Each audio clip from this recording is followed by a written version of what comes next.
Okay, Bella, I mentioned earlier, we were talking about something being divisible by a monomial.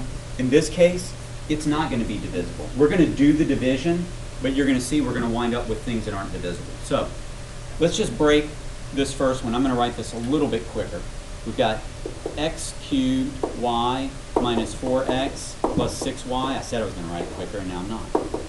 Over xy is equal to the first term, x cubed y over xy, minus 4x over xy, plus 6y over xy. Okay. We've been doing that all along. But Maddie, watch what happens. When we work on this first one, do you see that the x's cancel, and I'm left with just what, x squared on top, right? But what happens to the y's? They cancel. So I'm just left with x squared on the first term. This is the key part right here. For this next fraction, what can I cancel out, Maddie? I can cancel out the x's. Can I cancel out this y? No. So now I've still got a quotient in there. So do you see, it's, Emma's offended. Right? This polynomial is not divisible by this monomial because it doesn't go in evenly to each of the terms. We can do it. We're going to write it right here. Emma, go ahead and tell me, what's this last one turn into? 6 over x, because the y's cancel. But because there's still fractions in there, it's not evenly divisible. Okay? All right. Good. Thank you. You too. Nice job. All right. Let's see. Let's go right here. You know what? I wish that I had made this screen a little... Okay. The recording screen a little bit bigger. Here. Let me make this a little smaller. Okay. Now,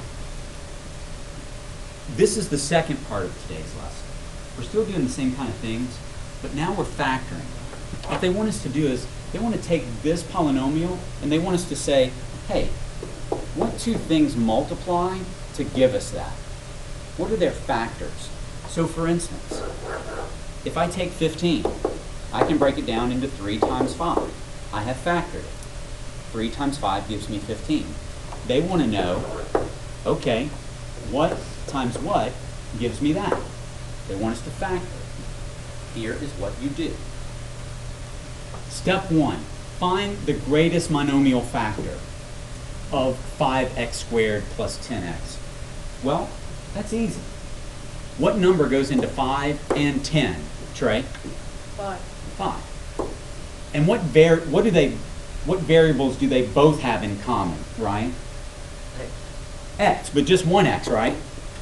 The 10x has one x. The 5x squared has 2, but I can't use 2. They both have 1, okay? So the GCF is 5x. All right. Now we need to know, well, what do I multiply 5x by to get that stuff up there? We've got one part. Now we need to find the other part. How do we find it? Well, let's divide what we started with by 5x. Okay. 5x squared over 5x plus 10x over 5x. Remember, we break it into 2 fractions, and then we're going to reduce it. The 5's cancel, and then the x, I've got 1 on top once I cancel. All right? The 10 and the 5 cancel and leave me with a positive 2, and the x's cancel out. So when I divide that polynomial by 5x, I get x plus 2. So what that means is 5x times x plus 2 is this thing factor. Bailey, does that make sense? Trey, does that make sense? Makes a lot of sense. Good. All right. Now, I've got 30 seconds. Let's look. Oh, no. Okay.